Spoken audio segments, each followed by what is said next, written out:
Para muitas pessoas, a carreira de um pesquisador e a de um empreendedor parecem muito diferentes, mas na verdade, muitos pesquisadores se tornaram empreendedores de muito sucesso. Estamos falando do empreendedorismo científico. E a nossa convidada de hoje tem uma vasta experiência nesse contexto, pois já se envolveu desde projetos relacionados com biotecnologia até o desenvolvimento tecnológico destinado à cadeia automotiva. Este é o Conexão Empreendedorismo.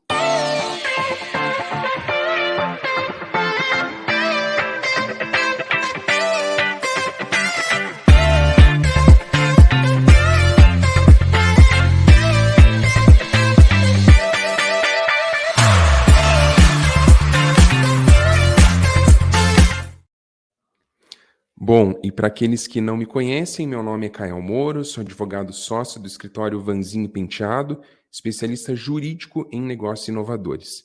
E para esse bate-papo super interessante, eu chamo a Melina Castro. A Melina, ela atua desde 2017 no ecossistema de inovação e empreendedorismo.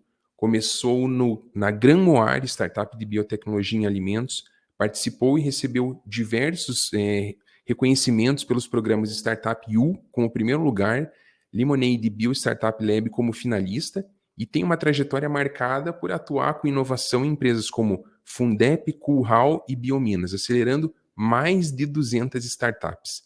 Poxa, Melina, seja muito bem-vinda. Kael, pessoal, queria agradecer o convite. É um prazer estar aqui com você hoje, contribuindo um pouco com a minha experiência, com a minha jornada de um tema que eu sou muito apaixonada e gosto, né? Tenho orgulho de falar e ter aí o acompanhamento de casos tão incríveis ao longo dessa minha trajetória. Então, estou aqui só agradecendo mesmo. Imagina, a gente que agradece. A Melina está sendo muito modesta, ela sabe muito do tema, é uma protagonista nesse cenário, né, do empreendedorismo científico. Para quem já conhece ela, para quem já acompanha, sabe do que eu estou falando. Bom, mas para aqueles que ainda não conhecem, né, aqui nos nossos vídeos a gente sempre gosta de iniciar ouvindo um pouquinho da nossa convidada, quem você é, em qual projeto atual você está vinculada, porque assim a gente situa aqueles que ainda não te conhecem, Melina. Então fique à vontade para contar um pouquinho para nós. Legal, Caio. Bom, tudo começou, na verdade, lá em 2017 e o tema negócios de impacto socioambiental sempre foi o que mexeu muito comigo. Eu tinha certeza que era com isso que eu gostaria de atuar, antes de saber que a inovação seria o caminho da minha trajetória profissional. E lá em 2017, quando eu vi o Startup U com esse tema, eu falei assim: olha, não sei o que é startup, não sei o que é inovação, mas negócio de impacto socioambiental é comigo mesmo, eu preciso participar.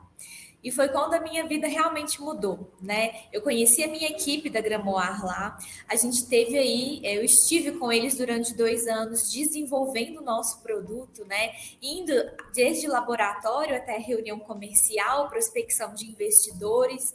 Então foram 2 anos de muito aprendizado e empreendendo, tirando o negócio do papel. E assim, foi quando eu comecei a entender que, cara, realmente, negócios podem fazer a diferença na vida das pessoas. E quando a gente tem um negócio que ele é financeiramente sustentável e ele nos ajuda a trazer deixar o mundo um lugar melhor, aí a gente vê como que esse impacto ele é assim exponencial.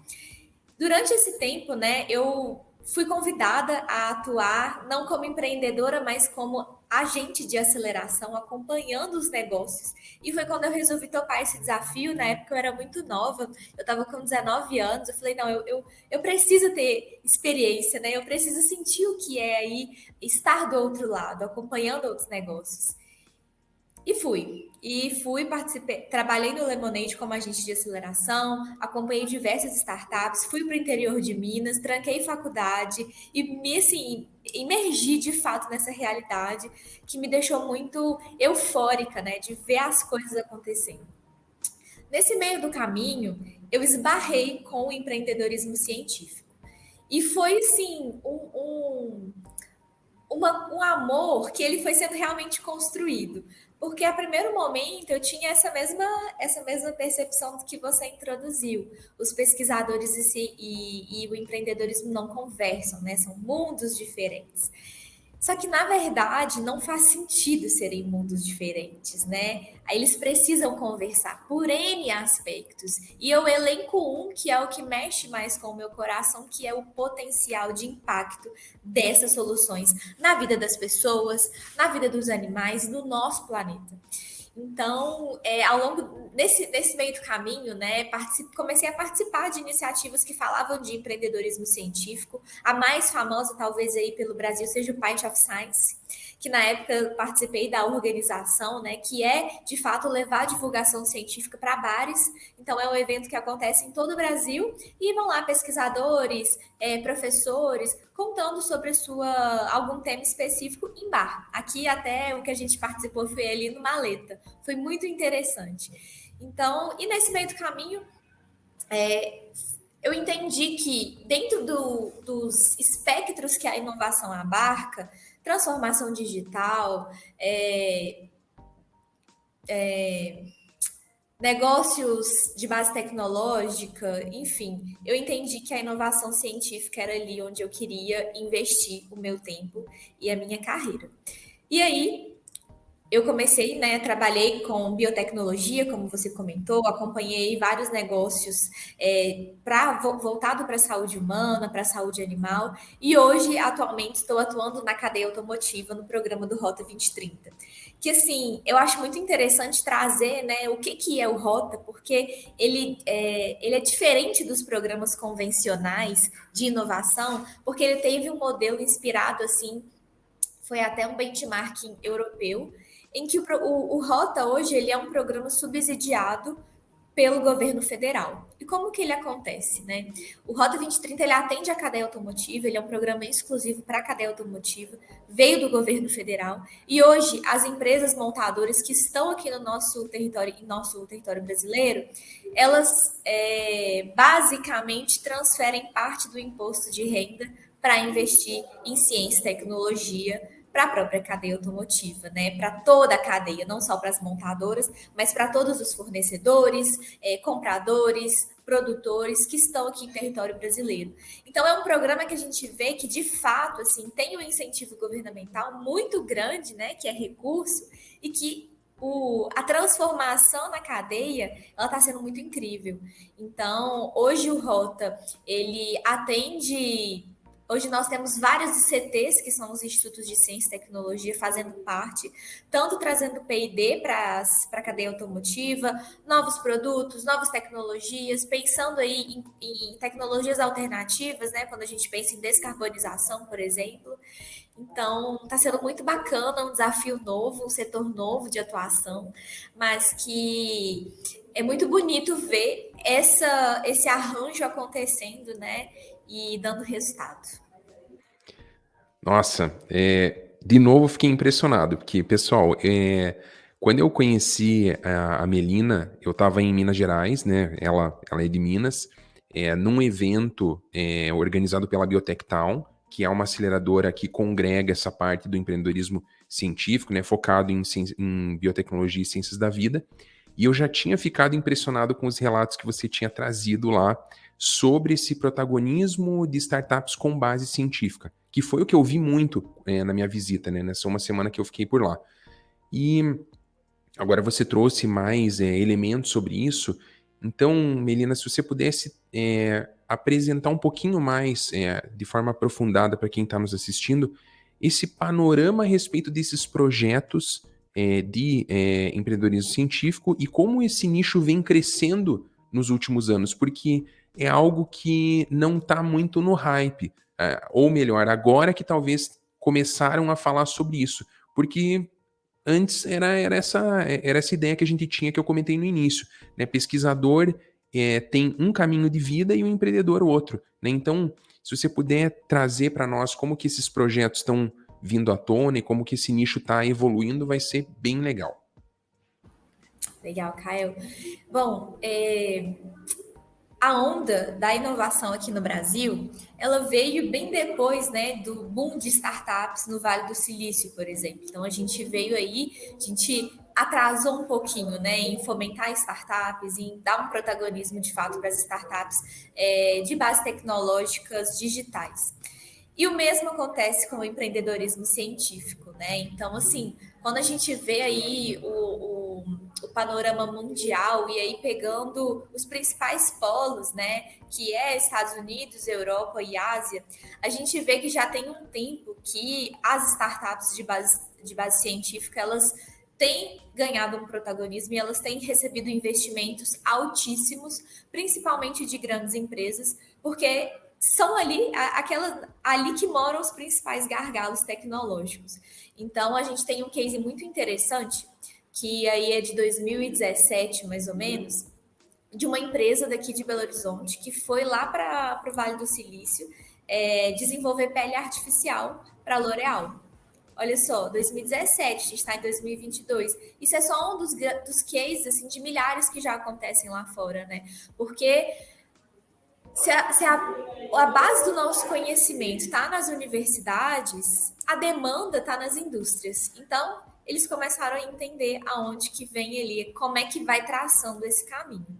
Lá fora já acontece muito, inclusive hoje as startups aqui brasileiras que estão em busca de investimento não captam investimento aqui no Brasil, captam investimento lá fora, porque o montante é muito maior.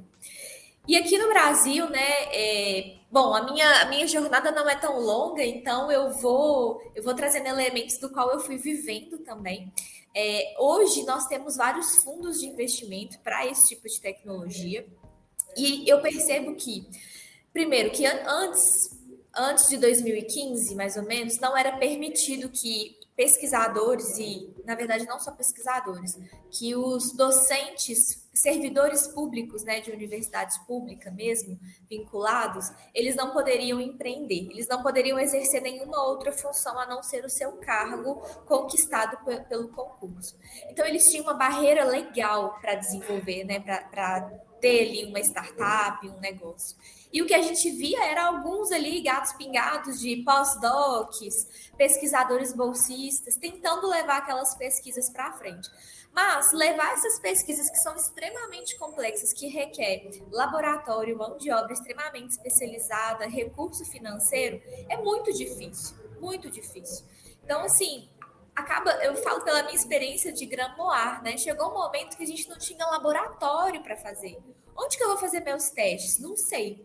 A gente, muito cara de pau, que foi conseguindo cavar algumas coisas. Mas então, se a gente pega. Pode falar? Não, eu ia só comentar que quando eu estava em Minas, é, nessa oportunidade que a gente se conheceu, como essa questão do laboratório é relevante, né? Assim, tem soluções ali que elas só podem ir para o mercado a partir do momento em que ela é testada, retestada e dentro de protocolos, porque a gente tem a Anvisa, né, que a depender da solução pode regular, né? Daí tem a parte jurídica regulatória. Então, isso que você está falando é super interessante e relevante, porque não adianta ter a solução, ter a ideia, ter a equipe, porém não ter a infraestrutura para você validar isso, colocar à prova e daí passar dessa camada, né, de testes e avançar para colocar talvez no mercado, né? Exatamente. Então, assim, para um desenvolvimento de um software, a gente sabe que é exponencial o crescimento. Na ciência não é bem assim, não é uma receita de bolo. Se com 2 ovos eu faço um bolo, não é com 4 ovos que eu vou fazer dois. Não é assim na ciência, né? Esses parâmetros mudam completamente. Então, requer ali muito estudo, requer material, requer laboratório, e tudo isso requer recurso. Então, a gente vê que tem toda essa dificuldade, mas que, entendendo esse potencial, começou-se, então, a surgir alguns programas de incentivo. O próprio Biotech Town é um programa assim, que tem uma importância muito grande em nível nacional. O próprio governo federal, né, tem ali algumas linhas de subvenção econômica, recursos não reembolsáveis. A gente tem um grande exemplo, né, da Fundação de Amparo à Pesquisa de São Paulo, que é a FAPESP, que é o programa do PIP. A gente vê o quanto que é um programa relevante ali, que tem um recurso não reembolsável para investir em ciência. Então, em 2015, veio uma regulamentação, que foi o marco legal, que permitiu, que deu ali alguns espaços para que esses docentes empreendessem, que foi, eles podem ser sócios, mas eles não podem ser executivos. como se eles fossem apenas do conselho. Então, aí a gente começou a ver algumas spin-offs surgindo, os próprios NITs das universidades não estavam preparados, né? E até hoje não estão. A gente tem a sorte aqui em Minas de ter a UFMG como um dos NITs mais maduros do nosso país. E ainda assim existem muitos entraves burocráticos, né? Então, com essa possibilidade, aí começou a possibilidade de fato desses docentes empreenderem. E aí sim, as spin-offs acadêmicas, pós-docs virando empreendedores, docentes virando conselheiros, e a gente vê esse movimento acontecendo. E hoje existe, o espaço está muito maior. Eu acho que eu vejo que a pandemia ela trouxe uma aceleração nesse olhar da inovação científica, principalmente quando a gente fala de saúde. Então, assim, a gente vê que a corrida pelas vacinas, né, foi claramente ali uma aceleração do empreendedorismo científico acontecendo. Foi tão impactante que hoje aqui, do meu lado, literalmente, fisicamente, vai abrir o primeiro Centro Nacional de Produção de Vacinas ligados ao FMG. Então, assim, a pandemia trouxe essa aceleração porque a gente entende a necessidade de ter uma ciência competitiva. Porque não adianta só a gente ficar importando essa tecnologia de outros países, né? É importante que a gente tenha aqui produção própria e que atenda a nossa população. Então, acho que o panorama hoje está nesse sentido. A gente vê que hoje os principais hubs de inovação, eles já têm trabalhado programas para trazer, né, para conversar com os pesquisadores. A gente vê que os fundos hoje, tem fundos que abriram, né, que realmente a sua razão de existência é para investir em startups de base científica. Então, acho que a mudança de olhar, ela está acontecendo. Claro que com o olhar do pesquisador é muito mais lento do que a gente espera. Então, assim, não é simples virar para um pós-doc e falar que a pesquisa que ele está fazendo não vai ter aplicação no mercado. Então, e às vezes nem tem que ter, né? Mas a gente tem que ter um olhar crítico. Eu lembro nesse dia do Biotech Town, Caio, que eu estava conversando com uma outra empreendedora que estava lá, e né, quando eu comentei um pouco do que eu estava fazendo e tal, ela falou assim, Melina, você não acredita. Eu fiz um curso, e quando eu fiz esse curso falando sobre empreendedorismo científico, eu entendi que a minha pesquisa de pós-doc estava completamente equivocada, que o que eu estava fazendo não ia resolver nada, assim, não tinha sentido. E foi nesse momento que eu mudei a minha pesquisa e hoje eu estou aqui com a minha spin-off, que é a Microciclo. E assim, é uma solução incrível, né? E até contando para vocês, né, qual que é a solução para não ficarem curiosos, mas ela desenvolveu uma enzima, uma molécula, não sei o termo científico correto, que consegue separar resíduos oleosos. Então, assim, se a gente for parar para pensar num panorama de uma grande indústria que tem ali aquela mistura, né, no seu processo produtivo, ecologicamente fica muito mais fácil você utilizar esse tipo de recurso para poluir menos o meio ambiente. Então, assim, olha que solução incrível que ela teve acesso aos poucos, mas como ela, a gente ainda está construindo esse território, é uma conversa delicada, né? A comunicação de pesquisadores é completamente diferente do mercado, mas essa conversa está acontecendo, essa tradução do que é pesquisa científica para uma demanda do mercado está acontecendo. Perfeito. Eu acho que você mais do que superou as expectativas aqui contando do panorama, até trouxe esse exemplo real da Microciclo e, enfim, isso me traz até uma outra questão que a gente pode conversar. Então, você comentou que há esse fomento, né, não só das universidades, programas de governo ou até de algumas empresas para fomentar esse tipo de iniciativa, né, do empreendedorismo científico. Então a gente está falando de várias formas desse pesquisador conseguir desenvolver o seu projeto. Porém, daí temos a questão da ideia em si da solução, né? Porque, digamos assim, a solução se partir da empresa, da indústria, é decorrente de uma dor que foi de fato vivida, ou de alguma barreira que está sendo enfrentada, ou por conta de alguma calamidade, como foi a pandemia, né? Que exige a pesquisa de vacinas e soluções nesse sentido. Então, há uma dor. Então, por um lado, se vem a demanda da indústria, já existe a dor, já existe o problema a ser solucionado. Porém, tem o outro lado, como você disse, às vezes decorre de uma pesquisa do próprio empreendedor, né, do pesquisador, que ao longo da sua vida acadêmica foi se aprofundando em determinado tema, só que lá na frente, poxa, não tem essa aplicabilidade, né? Então, eu imagino que, logicamente falando, dá mais resultado quando o problema já existe. Mas não deixa de ser importante também o pesquisador fazer o seu trabalho para fazer alguns ajustes finos depois para se adequar. Então, eu acredito no seguinte: o fomento existe, né?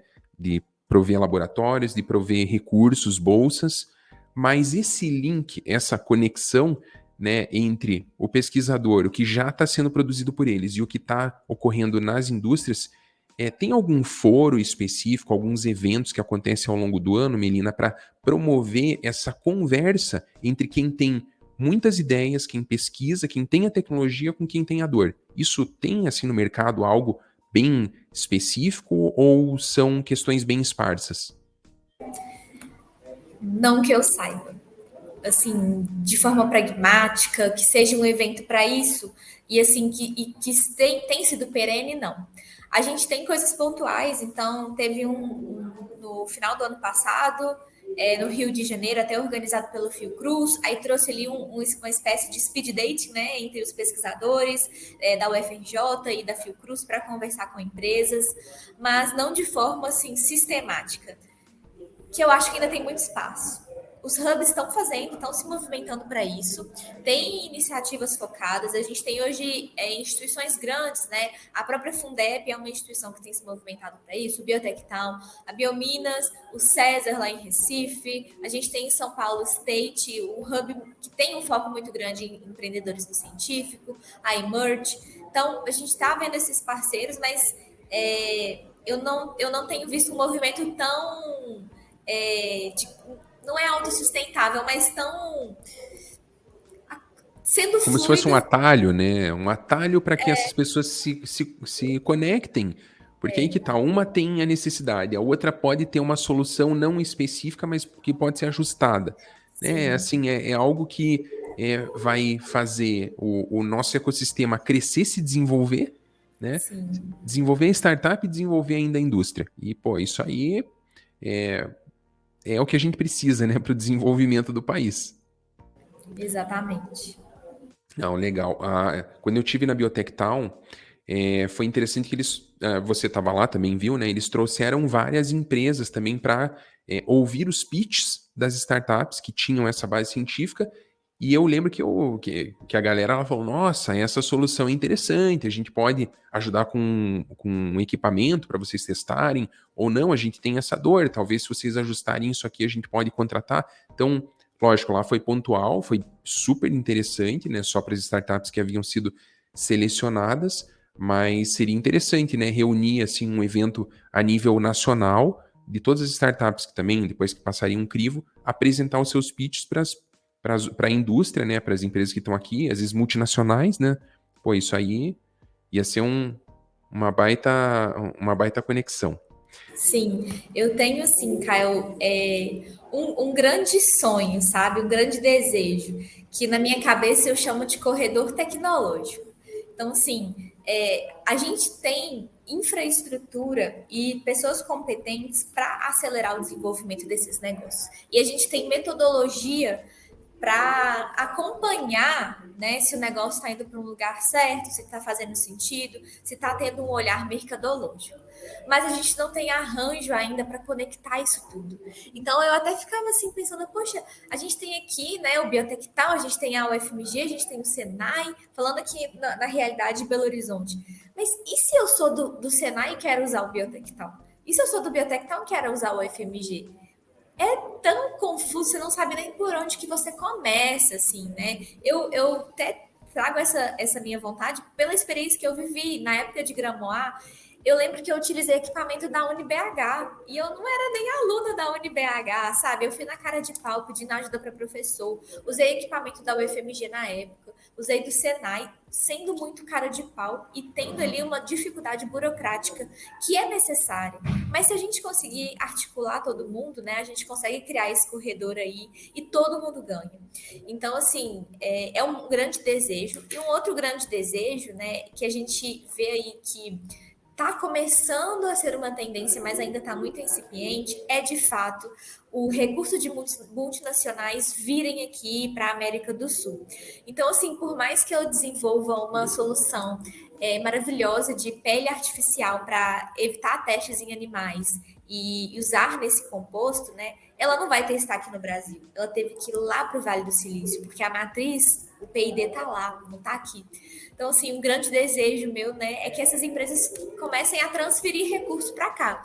Não só investir em startups, no contexto de digitalização e transformação digital, mas que os espaços de P&D sejam aqui também, né? Para que as nossas tecnologias, que têm todo um contexto brasileiro, muitas vezes utilizando os recursos do Brasil, se a gente for olhar na biotecnologia, utilizando aí a nossa matéria-prima de fato, né? Muitas vezes acaba que a gente leva isso para fora e a gente só usufrui lá no final da cadeia e olha se a gente usufrui, né? E se usufrui muito mais caro, né? Bom, legal.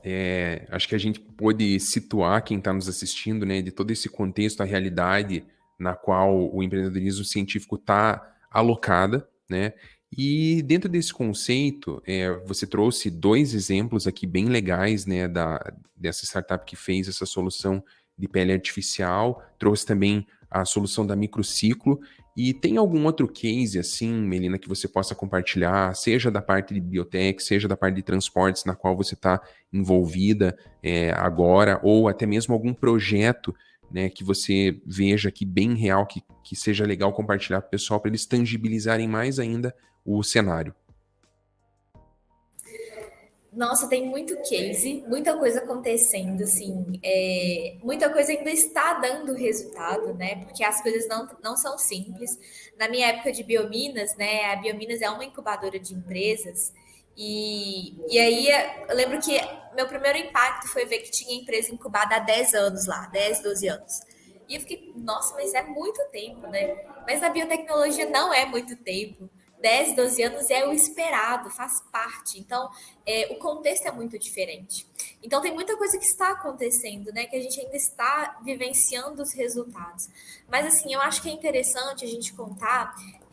A gente está falando aqui de uma base tecnológica bem ciência dura, mas a gente também tem as bases tecnológicas científicas que são ciências mais exatas. Então, é interessante falar que a Google veio para o Brasil por conta de um pesquisador da UFMG, que é um case assim muito especial, né? Porque é dentro aqui de casa, né? Eu estou localizada dentro da UFMG e ele desenvolveu uma inteligência artificial para aplicada ao Google Maps, né? Então, que hoje é o Google Maps, na época não era. Então, assim, e aí a Google veio para o Brasil. Hoje a Google tem um escritório aqui em Belo Horizonte, né? Tem um convênio direto aí com o FMG para empregar esses pesquisadores, empregar esses pós-docs.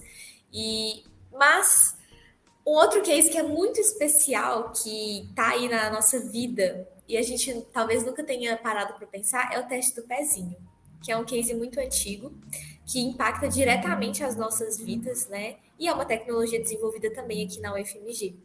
Então, assim, um pesquisador que até hoje está na ativa, ele inclusive tem projetos aqui conosco e tal, não na minha carteira, né? Porque eu tô no setor automotivo, mas em quem trabalha com saúde. E olha só, uma tecnologia que foi transferida, no caso dele, ele não abriu uma spin-off, não abriu uma empresa, mas ele transferiu para o mercado, né? Ele levou para a sociedade, ele cumpriu o papel da ciência, né? Que é impactar a sociedade. Isso é uma possibilidade de se fazer a ciência também para o mercado. Ele transferiu essa tecnologia e hoje o teste do pezinho é aplicado em todos os bebês que nascem no Brasil inteiro para conseguir aí prever qualquer tipo de doença. Hoje, né, a última atualização é que o teste do pezinho passou aí, deu uma repaginada. Hoje ele consegue ter mais, conseguir prever mais tipos de doença do que antigamente. Então é um case super antigo que até hoje impacta a nossa vida. A gente tem aqui perto, né? Eu tô sendo muito bairrista, né, gente? Mas é porque o orgulho é muito grande, tá? E são coisas tão visíveis, né? Mas aqui do nosso lado também a gente tem o CT Nano, que é um centro referência nacional em nanocompostos, né? Nanomateriais. Eles trabalham, eles têm uma produção ali, uma planta industrial de grafeno, de grafeno em partículas nano, né? Que eles têm estudos para aplicação disso por exemplo, tijolo.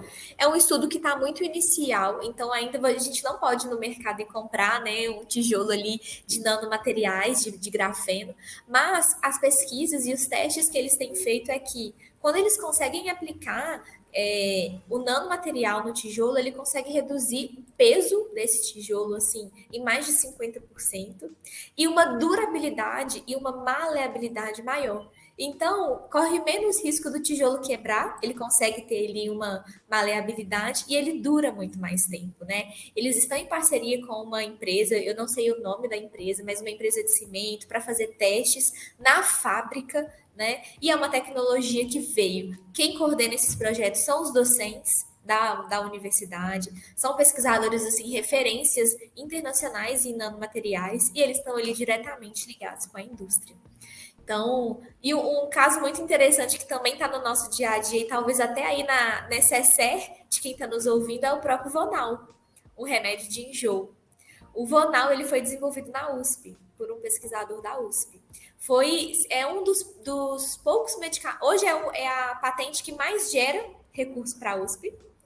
E é uma das poucas tecnologias de saúde humana que chegou até a gente, né? Então, assim, é um orgulho muito grande a gente pensar que, poxa, é um remédio que a gente compra ele na farmácia para passar um enjoo e foi um pesquisador da USP que está aí pertinho da gente que fez. Fora, assim, outro exemplo que eu acho muito interessante, que, poxa, eu devia ter trazido para mostrar aqui fisicamente para vocês, mas a gente tem uma empresa, uma spin-off, que fica aqui no nosso parque tecnológico, que eles trabalham com o nióbio. E eles estão, assim, explorando o nióbio em diversas aplicações. Eu não sei, Caio, eu não sei se eu comentei com vocês aquele dia do nióbio, lá do Biotech Town. Eu não lembro, ainda mais desse nome. Eu tô, assim, preciso entender o que que é também. Legal. O nióbio, ele é um composto, né, encontrado na natureza e é um composto tóxico, mas eles conseguiram fazer como se fosse uma inativação da parte tóxica do nióbio, que é onde que mora o grande segredo deles, e eles conseguem aplicar para diversas funções para a saúde humana. Então, por exemplo, o primeiro produto que já teve registro na Anvisa, que já está no mercado, é um antisséptico à base de nióbio para inativar o vírus da Covid-19. Então, assim, não tem álcool, não tem cheiro, não arde.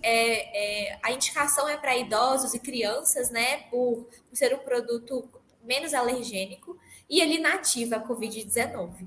Então, assim, é incrível ver, né? Eu até tenho lá na sala, devia ter trazido para mostrar para vocês, mas é incrível ver que já é um produto pronto para você usar. Fora os testes que eles estão fazendo. Então, assim, eles perceberam, até teve um teste clínico indireto que o dono da empresa estava nos contando, que uma das pessoas que comprou falou assim com eles, cara, eu tive um machucado e comecei a passar, né, o produto de vocês chama Inib. O produto de vocês, né, o Inib no meu machucado, e foi um machucado, ele conta que, né, foi muito feio, que foi uma patada de um cavalo. Então foi um machucado bem feio. Ele falou assim, impressionante, em pouquíssimo tempo, cicatrizou, assim, de uma forma perfeita. Aí ele já ficou assim, cara, teste clínico indireto. Será que isso tem aplicação cicatrizante? Então, eles já estão usando para cicatrização, para crescimento capilar, para um tanto de coisa, para fertilizante, porque é um fertilizante sem carbono, né? Então, assim, é mais ecologicamente correto. E o corpo de pessoas que trabalham nessa empresa são pesquisadores, né? Isso vai impactar diretamente a nossa vida, os nossos alimentos, o nosso estilo de vida, né? Então, assim, são exemplos incríveis que a gente vê aí acontecendo. E são esses que vieram aqui na minha cabeça agora. Mas tem muita coisa acontecendo, sabe? Tem muito pesquisador aí que já está entendendo a necessidade. Uma necessidade por um motivo triste, que é a falta de incentivo governamental. Então, a falta desse incentivo fez com que os pesquisadores na raça virassem empreendedores, porque senão não ia ter recurso, né? Como que eu vou pagar meus bolsistas se não tem dinheiro vindo do governo? Então, aí, essa necessidade, essa escassez fez com que eles procurarem empresas mesmo para financiar. E também, hoje, entendendo não a necessidade, mas o impacto dessa tecnologia na vida das pessoas. Legal, bem interessante. Bom, tudo que você falou foi super legal, acho que ficou claro para mim, assim, esses diversos exemplos, né? Mas esse final, eu achei bem interessante, que você praticamente deu uma dica, mas é o que eu vou pedir para você deixar no final, agora indo para o final, que é desse comportamento do pesquisador, dele ter que lidar com as adversidades típicas do empreendedorismo, que é pouco ou nenhum recurso, ou pouco ou nenhum fomento. O cenário, lógico, mudou muito. Hoje em dia tem vários programas que facilitam. Mas eu fico imaginando o desafio que é para um pesquisador que tem mais que tem um outro. Bom, eu imaginava que tinha outro perfil, né? Porém, ter que se desdobrar e ir até o mercado, bater na porta de alguma grande empresa e falar: olha, eu tenho uma solução que pode te interessar. Só que eu preciso passar algumas etapas de testes para daí conseguir validar isso. Então, pode me auxiliar? Então, é o perfil e o comportamento típico do empreendedor. Então, eu acho que essa ausência de fomento tão ostensivo, né, do governo ou de algumas outras instituições olhando especificamente para isso, gera essa mudança de cenário, né? Então, muito legal, muito bom também esse exemplo que você trouxe, né, não de um case, mas uma realidade na qual o pesquisador acaba sendo colocado, né? E daí tem que puxar aquela veia empreendedora para fazer acontecer. Mas Sim. bom, Melina, chegando aqui ao final do nosso bate-papo, se deixasse, ia longe, né? E assim, mas se você pudesse deixar para quem está nos assistindo, em especial para os pesquisadores, né? Eu tenho vários clientes aqui no escritório que são pesquisadores que estão nessa pegada de empreendedorismo científico. Que dica que você deixa para eles, ou um conselho, para que eles possam desenvolver o projeto deles de uma forma mais rápida, mais fácil, ou sejam mais bem-sucedidos, né, nessa trajetória? Legal. E realmente tem muita coisa para conversar, né? Tem muito aspecto assim que a gente pode aprofundar nos arranjos jurídicos, em quem são esses atores, de onde vem o recurso. Tem muita coisa, assim, dá muito episódio aqui nessa nossa conversa. Mas eu acho que de dica, primeira coisa é realmente entender se esse pesquisador ele quer fazer pesquisa para o mercado, né? Se ele está direcionado ao mercado. Porque a gente sabe que tem pesquisa básica e ela é muito importante, e é isso mesmo que vai acontecer. Mas se tem a vontade de fazer algo direcionado para o mercado, a minha primeira dica é: procure o NIT da universidade, procure a incubadora da universidade, procure um centro de empreendedorismo. Em muitas, assim, praticamente todas as ICTs hoje que eu tenho contato, elas já têm um centro de empreendedorismo, já tem uma incubadora ativa. Então, assim, procure esse espaço e pergunte, né, como que ele pode fazer. Porque a partir daí, ele vai tanto esbarrar nas metodologias ágeis de desenvolvimento de uma pesquisa, então, assim, de uma pesquisa direcionada ao mercado, porque até chegar na etapa, Caio, que eu tive a dificuldade de procurar um laboratório lá na época da Gramoir, foi muito chão. Assim, eu tive que fazer muito ali teste de validação mesmo, validação de mercado que eu tô falando, validação de cliente, sem ter produto. Porque o mercado não está querendo só o meu produto, eu preciso ter uma proposta de valor que faça sentido. Eu tenho que ter um preço competitivo. E o produto, eu só tenho que desenvolver depois que eu tiver essa validação. Então, pesquise, procure essas instituições, a incubadora, o NIT, para que de fato eles te direcionem a fazer uma pesquisa aí com métodos ágeis direcionados ao mercado. Tendo isso, aí ele vai abrir um universo de coisas na cabeça dele para procurar fundo de investimento, para procurar programa de aceleração, para procurar os hubs de inovação, para procurar a própria Fundep, né? Então, assim, eu também me coloco à disposição. Eu adoro mentorar projetos, tal qual eu fiz lá no Biotech Town, eu continuo fazendo, né? Então, para mim é um prazer, eu me encanto muito com essas tecnologias, eu fico realmente apaixonada. Então, e a partir daí, acho que o universo vai se abrindo das oportunidades. Mas é isso, minha dica é essa. Faça sua pesquisa direcionada ao mercado, entendendo a aplicação, entendendo o impacto na sociedade, né? No final das contas, são pessoas que vão ser impactadas pelo que você faz. Olha, perfeito, hein? Muito bacana. E é isso mesmo, né? Não adianta só fazer, desenvolver uma solução que às vezes não tem aplicabilidade ou não tem aquela aplicabilidade tão necessária que a gente precisa, né? E tem, como você disse, tem muita carência da indústria, tem muita carência da própria sociedade. Então, talvez focar nisso seja bom para todos, né? Todos ganham, né? E se aproximando dessas instituições nos nichos que você comentou, são formas de você abrir as portas, né? Ou começar a abrir as portas para daí sim outras se abrirem também. Bom, menina, foi assim enriquecedora essa conversa, foi muito bom e agradeço pela tua generosidade de dividir essas experiências, né, conosco, tanto da tua trajetória quanto com o que você está vendo porque você está imersa mesmo nesse cenário. Então foi um baita prazer, viu?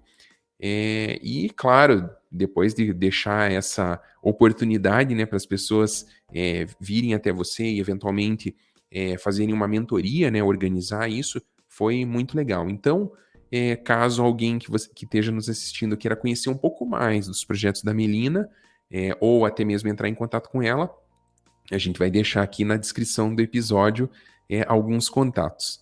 E claro, pessoal, não se esqueça de se inscrever no canal aqui do YouTube, seguir a Vanzinho Penteado nas redes sociais e também seguir a Melina, porque a Melina sempre está divulgando bastante conteúdo interessante, eventos, eu sempre acompanho e quem está inserido nessa área tem muito a ganhar se acompanhar o trabalho que ela vem fazendo. Com certeza vai ajudar muito. Não é, Melina?